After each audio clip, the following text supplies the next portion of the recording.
Hi friends, welcome to grace entertainment. ரொம்ப நாளுக்கு அப்புறம் இன்றைக்கி ஒரு சமையல் வீடியோ, ஒரு அழகான பாஸ்தா எப்படி செய்யுதுன்னு சொல்லிட்டு உங்களுக்கு சிம்பிளாக சொல்லித்தர போகிறேன். ஆக்சுவலாக என் ஒய்ஃப் தான் செய்ய போகிறா. ஸோ பார்த்து கற்றுங்க, டெலிஷியஸாக இருக்கும்.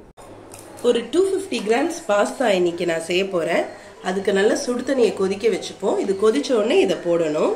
இப்போ அந்த தண்ணி சூடாகிட்டு இருக்க நேரத்தில் ஒரு சின்ன மசாலா ரெடி பண்ணிக்கலாம். ஒரு 10 பல்லு பூண்டு, அப்புறம் ஒரு அரை வெங்காயம் போட்டு இதை நல்லா மிக்சியில் அரைச்சிப்போம். இப்போ நம்ம பாஸ்தா செய்ய ஒரு 250 கிராம் மக்ரோன் நான் எடுத்துக்கிட்டேன். இந்த நல்லா கொதிக்கிற தண்ணியில் போட்டு நல்லா வேக வச்சு வடிகட்டிக்கணும். இங்கே பாருங்கள், கொஞ்சம் வெஜிடபிள்ஸ் நான் கட் பண்ணியிருக்கேன். இது என்னென்னா வெங்காயத்தாள், ஸ்ப்ரிங் ஆனியன், இது பீன்ஸ், இது கேரட், இது கொடமிளகா. கடாயை ஹீட் பண்ணிக்கணும். கடாயை சூடு பண்ணியாச்சு. இப்போ கொஞ்சம் பட்டர் போட்டுக்கலாம். இப்போ இந்த பட்டர் ஹீட் ஆகிடுச்சு. இப்போ இந்த வெஜிடபிள்ஸ் போட்டு கொஞ்சம் வதக்கிக்கலாம். கொஞ்சம் சால்ட் போட்டு இந்த காயை வதக்கிக்கலாம்.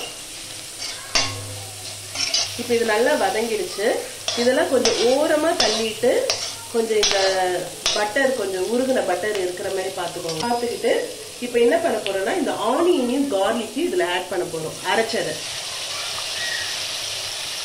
இதுதான் ஒரு முக்கியமான இன்கிரியன்ட்டு, பாஸ்தாக்கு ரொம்ப டேஸ்ட் தரும். நல்லா இந்த பச்சை ஸ்மெல் போகிற அளவுக்கு வதங்கிக்கணும்.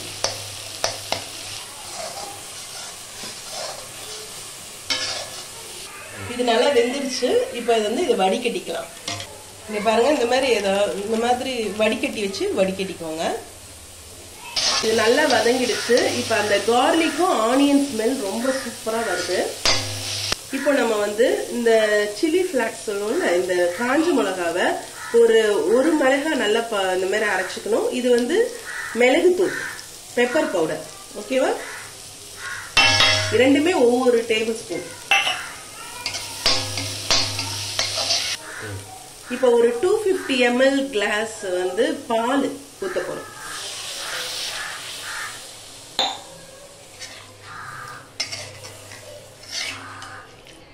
கொஞ்சம் டேஸ்ட் பண்ணி சால்ட் போட்டுக்கோங்க, எவ்வளோ தேவையோ. நான் ஒரு 1.5 டேபிள் ஸ்பூன் போடுறேன்.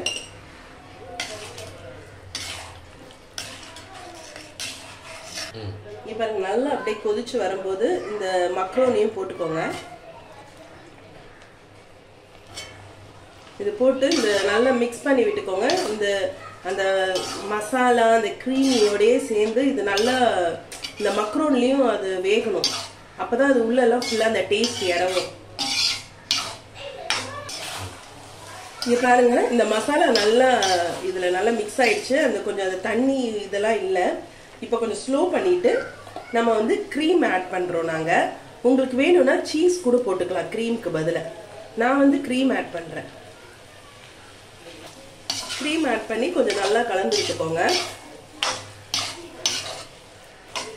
உங்களுக்கு தேவைப்பட்டதுன்னா சீஸ் போட்டுக்கோங்க, சூப்பராக இருக்கும். இங்கே பாருங்க, நல்லா க்ரீமியான பாஸ்தா சூப்பராக ரெடி ஆயிடுச்சு. செம்ம டேஸ்டாக இருக்கு. நல்லா அந்த ஃப்ளேவர் ஸ்மெல்லும் செம்மையாக வருது. இப்போ வாங்க சாப்பிடலாம். இப்போ பாருங்க, இந்த பவுலில் ட்ரான்ஸ்ஃபர் பண்ணிடலாம். எல்லாம் குட்டீஸ் எல்லாம் சாப்பிட்றதுக்கு ரொம்ப ரெடியாக இருக்காங்க.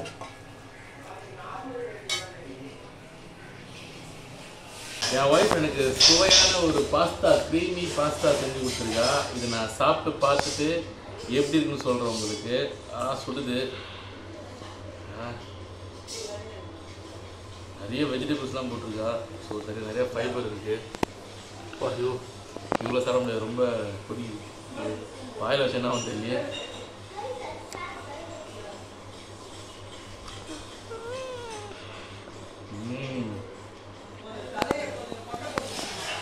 வேற லெவலில் இருக்குங்க, சூப்பராக இருக்குது. இந்த வீடியோ உங்களுக்கு பிடிச்சிருந்தா லைக் பண்ணுங்கள், ஷேர் பண்ணுங்கள், எங்கள் சேனலுக்கு சப்ஸ்கிரைப் பண்ணுங்கள். See you in another great video. Bye.